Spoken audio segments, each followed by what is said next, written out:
+2 പഠിക്കുന്ന സമയത്ത് ഷാറൂഖ് ആയിരുന്നു ഞങ്ങളെ ചെയർമാൻ. അന്ന് തന്നെ ഓന് സ്കൂളിന് വേണ്ടിയിട്ട് ഒരുപാട് മാറ്റങ്ങൾ കൊണ്ടുവന്നിട്ടുണ്ട്. ഈ 22ാം വാർഡിൽ ഓൻ മത്സരിക്കുന്നുണ്ടെന്ന് പറഞ്ഞപ്പോൾ ഞാൻ ആദ്യം വിചാരിച്ചത് ഒരു ഇൻസ്റ്റാഗ്രാം തമാശക്ക് വേണ്ടി ചെയ്താണെന്ന്. പക്ഷേ അത് കാര്യത്തിലാണ്. ഒരു മാറ്റം കൊണ്ടുവരാൻ തന്നെയാണ് ഷാറൂഖ് ഉദ്ദേശിക്കുന്നത്. ഷാറൂഖ് ഇതൊരു തമാശക്ക് വേണ്ടിയിട്ടാണ് ചെയ്യുന്നത്, അതോ എന്താണ് ഒരു പ്രചോദനം, എന്താണ് ഉദ്ദേശത്തിൻ്റെ? ഇതിൻ്റെ പ്രചോദനം എന്താണെന്ന് വെച്ച് കഴിഞ്ഞാൽ മറ്റെല്ലാ വാർഡുകളിലും ഒരുപാട് യുവാക്കൾക്കും യുവതികൾക്കെല്ലാം അവസരം കൊടുക്കുന്നുണ്ട് പാർട്ടി തന്നെ. ഞാൻ ഇതുവരെ കണ്ടിട്ടില്ല നമ്മുടെ സ്വന്തം 22ാം വാർഡിൽ ഒരു മെമ്പറായിട്ട് ഒരു യുവാവ് വരുന്നതോ അല്ലെങ്കിൽ യുവതി വരുന്നതോ.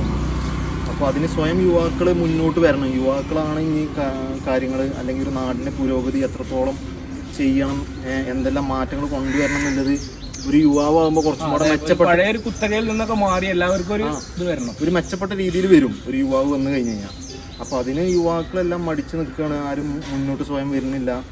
സ്വതന്ത്ര സ്ഥാനാർത്ഥി ആയി കഴിഞ്ഞ് കഴിഞ്ഞാൽ എന്തോ വലിയ പ്രശ്നം വരുന്നില്ലൊക്കെയാണ് ചിന്താഗതിയാണ് എല്ലാവർക്കും. അതൊന്നും ഒരു പ്രശ്നമില്ല. നമ്മൾ സ്വയം നമ്മൾ രാഷ്ട്രീയത്തിൽ ഇടപെടണം, നമ്മുടെ നാട്ടിൽ ഇടപെടണം. അപ്പം നല്ലൊരു മാറ്റത്തിന് വേണ്ടി ഇപ്രാവശ്യം 22ാം വാർഡ് നമ്മളെ ചെയർമാൻ നിങ്ങൾ കൊടുക്കണം. അപ്പം നമ്മളെ ചിഹ്നം എന്ന് പറഞ്ഞു കൊടുക്കാം, ചിഹ്നം കപ്പും സോസും. അപ്പോൾ കപ്പും സോസറാണ്. അപ്പോൾ ആരും മറക്കണ്ട. ആരത് ചെയ്തത്? ആ ചെക്കനാണോ? ആ ചെക്കനല്ലെങ്കിൽ പിന്നെ മറ്റേ ആളോ?